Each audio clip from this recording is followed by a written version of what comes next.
মার্কিন president Donald Trump ঘোষণা করেছেন, যদি কোনো কোম্পানি যুক্তরাষ্ট্রে চিপ ও সেমিকন্ডাক্টর উৎপাদন না করে তাহলে এসব পণ্য আমদানির ওপর প্রায় 100% শুল্ক আরোপ করা হবে। তবে যেসব কোম্পানি যুক্তরাষ্ট্রে চিপ ও সেমিকন্ডাক্টর তৈরি করছে তারা এই শুল্ক থেকে ছাড় পাবে। ট্রাম্প বলেন, আমরা চিপ ও সেমিকন্ডাক্টরের ওপর অনেক বড় শুল্ক আরোপ করতে যাচ্ছি।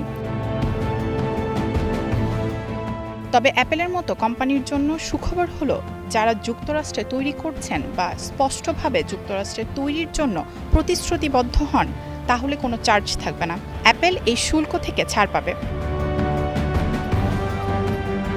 অ্যাপেল বুধবার ঘোষণা দিয়েছে, যুক্তরাষ্ট্রে তাদের কার্যক্রম সম্প্রসারণের জন্য আরও $100 বিলিয়ন বিনিয়োগ করবে।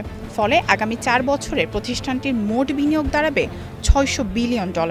এটি যুক্তরাষ্ট্রে এবং বিশ্বের যে কোনো দেশে অ্যাপেলের সর্ববৃহৎ বিনিয়োগ।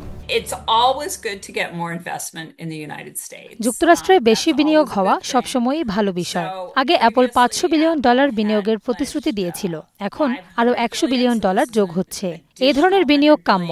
তবে আমি নিশ্চিত আপনি এবং অন্য সবাই জানেন, গত 40 বছরে আমেরিকান উৎপাদন খাতে কর্মরত শ্রমিকরা অনেক কষ্ট পেয়েছে। একসময় যুক্তরাষ্ট্রের প্রতি 4 জন কর্মীর মধ্যে একজন ছিলেন উৎপাদন শিল্পে। এখন সে সংখ্যা কমে দাঁড়িয়েছে 10 জনের মধ্যে একজনে। প্রযুক্তি এবং বাণিজ্যের কারণে এসব চাকরি ধ্বংস হয়েছে। সুতরাং এই ঘোষণাটি অবশ্যই স্বাগতযোগ্য।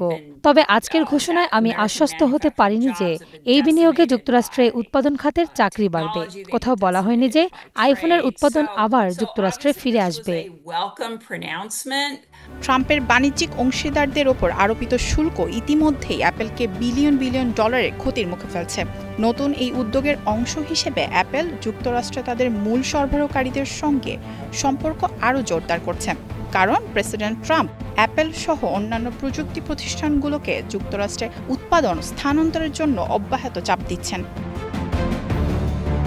মায়া শিকা রহমান, স্টার নিউজ।